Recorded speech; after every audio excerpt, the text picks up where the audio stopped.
presenter, Dr. K. Ramesh, who's a scientist in the Wildlife Institute of India. Those who are not aware about WII, I would like to inform you that WII is a premium institute in India as well as in Asia as far as wildlife research and wildlife education is concerned. So over to you, Dr. K. Ramesh.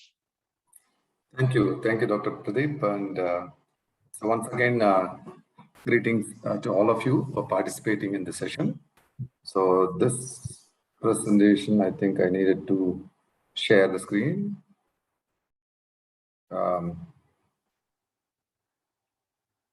Can anyone confirm whether it's yes. visible? Yes, it is visible. Now it's in. Is it moving? Yes. Yeah. Okay, cool. Yeah, over to you. Thank you. So my lecture today, I think as I understand, I have 25 minutes. I'll try to finish so that we can have more time for discussion. So it's about product area management system, but then I'll be giving you an overview of how things are and what are the system in place and what we need to do. So I think my lecture will include the bit of historical perspective and kind of current perspective on what we might need to do.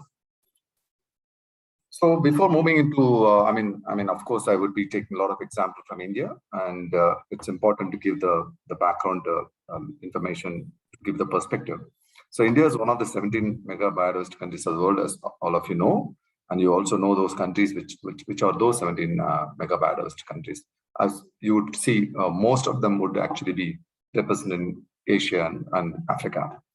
So of course, we also categorize called mega diversity countries. So it's in Asia, it's India, Philippines, Malaysia, Indonesia, and China. So in terms of the definition, for those of you, you probably don't know what exactly the mega biodiversity means. It's basically the countries that have a 70 to 8% of the world's species pool. India being a kind of a very interesting position, and because of the way evolutionarily, the geologically it evolved and joining the mainland, because it is positioned itself in the junction of three major realms, okay, Palearctic, Ethiopian, and Oriental. So basically that put together the flow of species assemblage, and India having its own indigenous fauna probably, which actually carried long time back. But then as we know, because of this confluence position, we have the species representation from all these realms. So that makes India to be much more special country to have all the species composition. Among the kind of diversity, you see this number of species that we have here.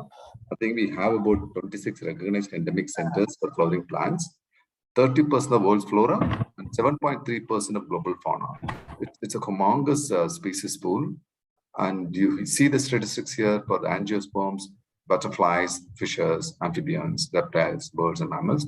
These are basically the list which probably can be added more, and people are adding every day as we discuss. The notable wildlife values of India, because if I talk about India, I cannot miss talking about tiger, because India supports more than 70% of the global tiger population. We're talking about wild population, not the captive one. And we have about 60% of Asian elephant population. So this basically means that while India can be proud of having these species in this many number, but we also shoulder a major responsibility towards conserving them. So nearly 80% of the one-horned rhinoceros population is in India. Only subcontinent to have wild buffaloes, swamp deer, Asiatic wild ass. Exceptional mountain ungulate diversity with 19 species of them. Many subspecies occur a single population. So like lion, lion is also found in Africa, but then the subspecies Pantherus persica is actually found in a very small population in the western part of India. We have Kashmir stag or hangu, which is found in the Himalayan mountains, the Kashmir part of the Himalaya. Then we have Manipur brown red deer is found in the eastern part of India. Then we have hard-grown Barasinga, which is a swamp deer, which is found only in central India part. And we have very common species because India is also known for maintaining the common species, because conservation point of view, protection point of view, maintaining common species is important. This is another one as an which is wild species I talked in the previous lecture. This also is a conflict species and more of a edge species. So coming to the protect area management system, I think if India is probably one of the very few countries which followed the scientific principle of establishing a protect area.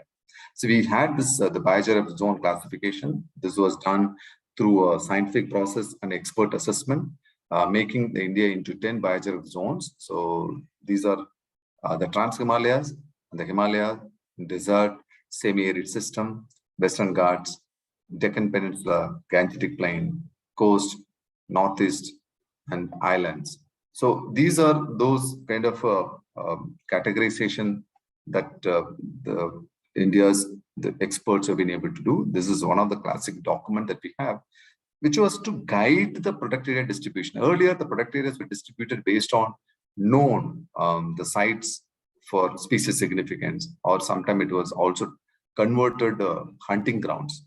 So in order to ensure that representation in the protected area management system, I think the Biosphere classification was very much necessary and was done. Even today, it is kind of guided by this principle. There are, of course, improvements that many of the experts are seeking to see what exactly the Biosphere classification should be. Nevertheless, this categorization is the guiding principle as of now.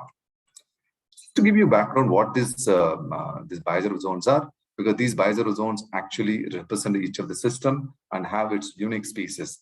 And if you go to the Trans-Himalayas, you will find the snow leopard to be the key species, and then black-necked cranes. And in the Himalayas, you have this mountain temperate region, which is categorized into 3 parallel zones, and even elephants, from elephants to paw fowls, jungle fowl, and some of the species like rhododendron is very prominent. Then go to the desert and you have unique species and the system and the people. I mean, each of this categorization also talks about not only the species, the cultural aspect of the area, because that is a human dimension to this whole relationship with this protected area management system. And the semi-arid system, as I mentioned, it's lion, and you have blackbirds and chinkara. And Western Ghats is the endemic system, is long stretch, starting from the western coast, in the Gujarat to all the way into Tamil Nadu and Kerala. And we have rolling meadows like sholas and endemic Langton macaque, Nilgiri tar, and elephant. And we have Deccan Peninsula dominated by tiger and gaur and some of the species. And Gangetic Plain, which is again with the swamp deer, rhinos, elephants. And coast has a large number of coastal marine species. And some of them are very endemic and diverse, including those olive-ridley turtles. And Northeast has got a lot of endemic species and very special to them. And we have red pandas, rhinos, macaque species, including gibbons, and golden langurs. And islands, there's several islands. We have 2 main group of islands, Lakshadweep and Andaman Islands. So the problem with all this protected area management, because see, these are the background to this, but then why we need this kind of set-aside management, although it is driven by the global the concern for setting aside the area for conservation, starting with the 5%, 15%. Now we're talking about 50% area, whether that's practically possible or not. But that's the agenda that we all have. The reason being, this is classical. So you can see this with the human population increase. Where we have lost is only on nature. So that basically puts things into this kind of situation where we face a lot of disasters, because protected areas becomes kind of a protected zone to kind of minimize or stop such disasters. So habitat fragmentation is the biggest threat, because if you don't protect the areas, then you're going to have a smaller fragments. So with the smaller fragments, we have already have scientific evidence have smaller fragments have species. It's not about even talking about individual populations decline.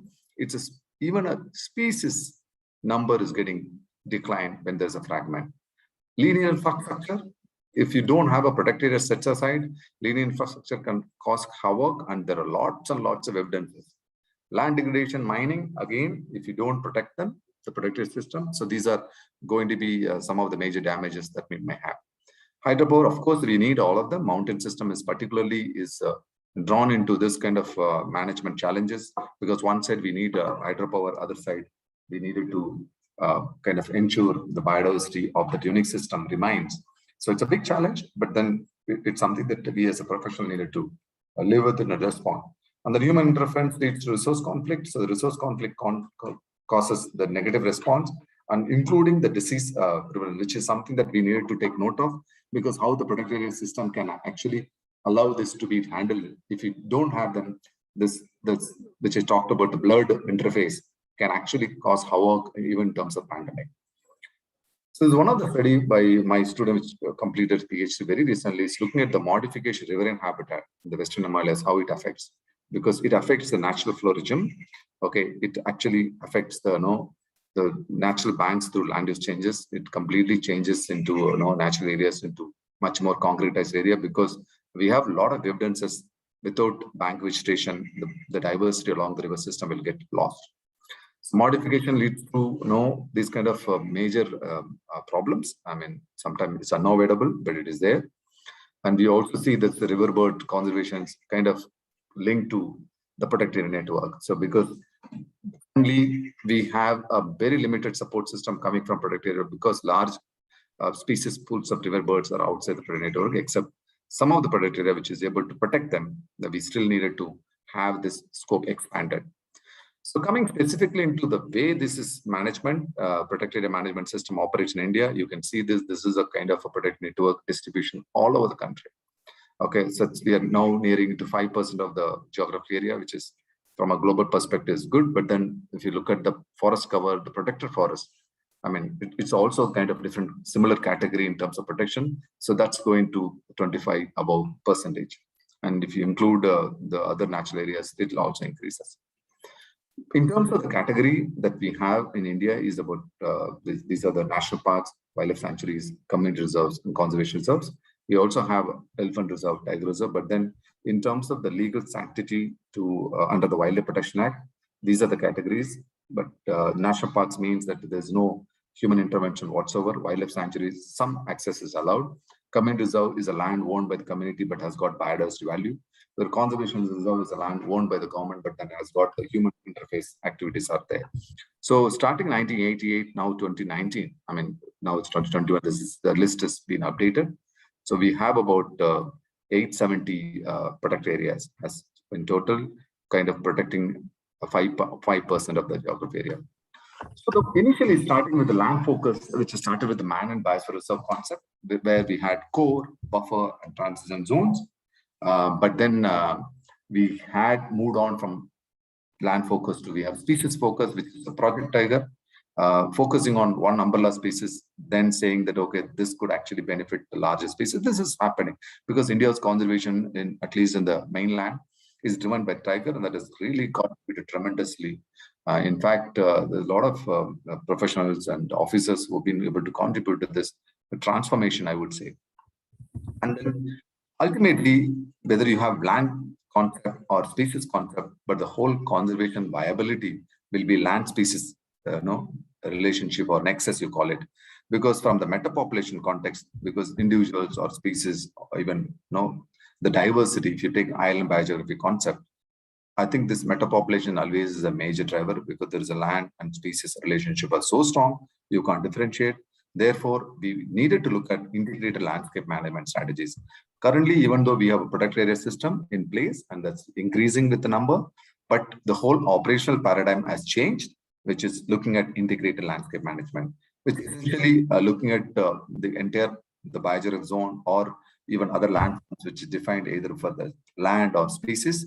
So one can actually look at the details of the species or land into surrogate model. So this is one example where Central India, we could look at landscape characterization, putting together surrogate habitat diversity so that you ensure conservation values in each of the system.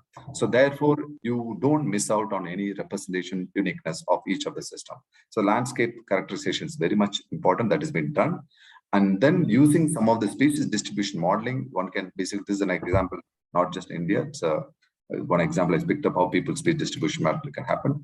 But ultimately, putting the land and species together, the spatial prioritization, this is not a new concept. It is there for setting aside a protected area, but for even within the existing landscape, one can identify where your priority areas can go. So taking a protected area context, protected area being the center of the conservation value, or it's I would say it's a reservoir. I mean, it's more of an area which we basically preserve, but then doesn't mean that area outside is less important. So this landscape concept takes this into accommodation and then allows for us to expand the vision and scope of conservation to a large landscape.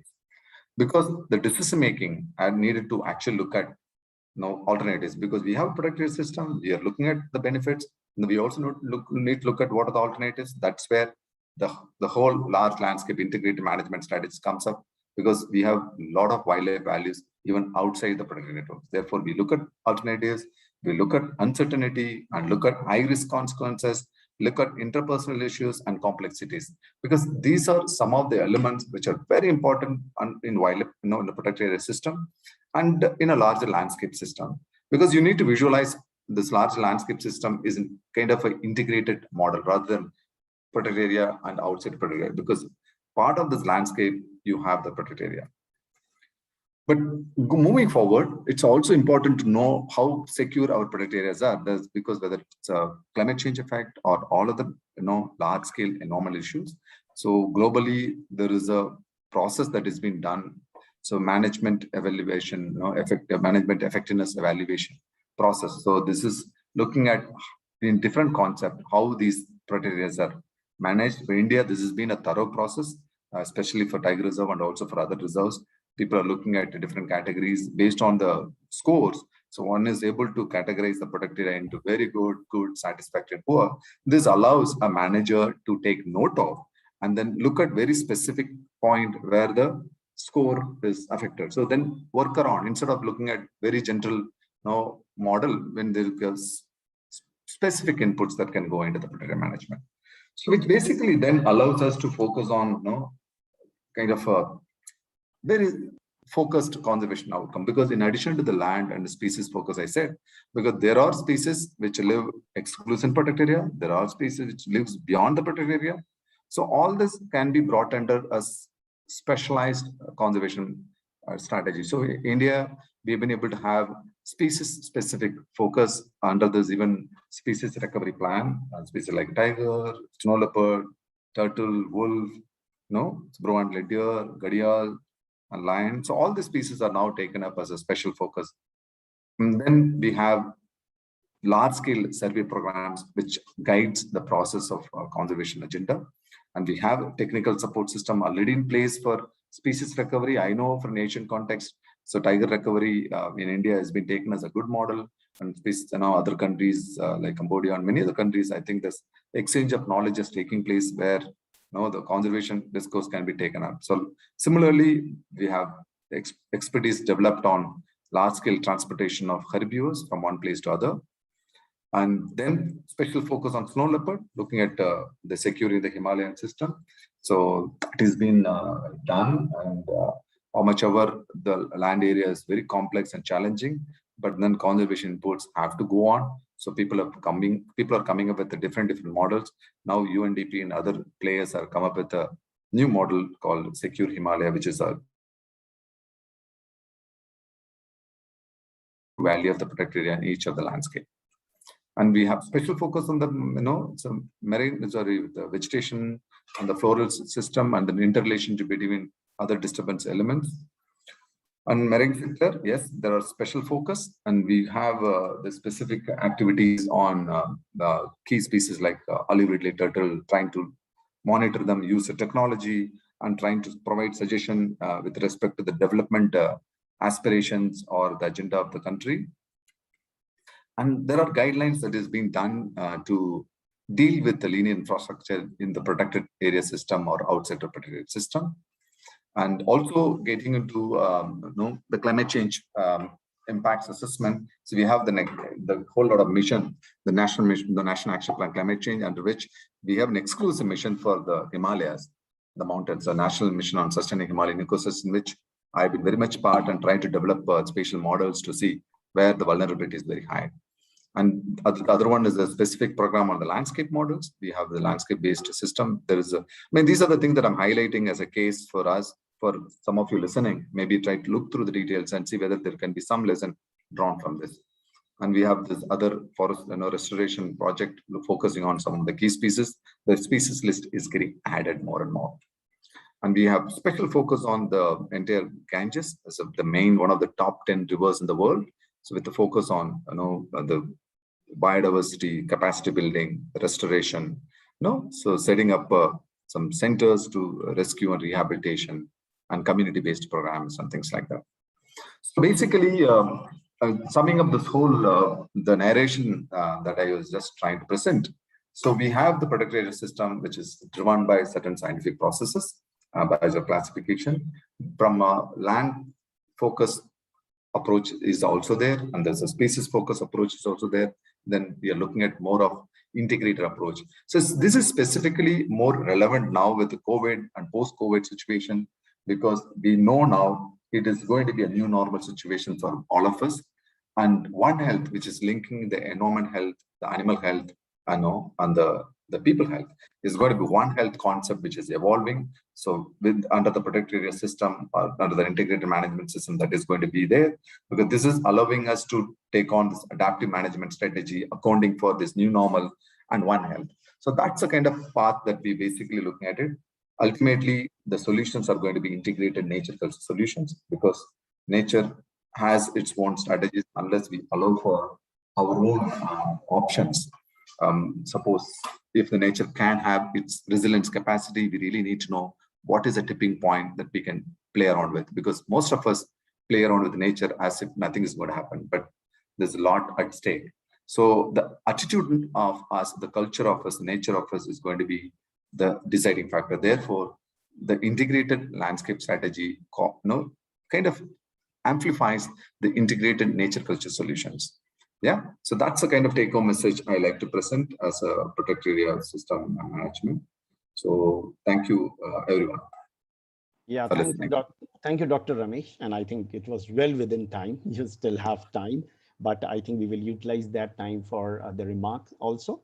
But thank you for covering and giving a detailed presentation on the protected area management. You talked about the 17 mega biodiversity, the different biogeographic zones, and also showed the lovely biodiversity of each biogeographic zones, and also the problems that are faced in protected area management system and the different protected area management programs that are being executed and implemented in India by ministry and by your institution, and also you have been part of these important programs. We have also been joined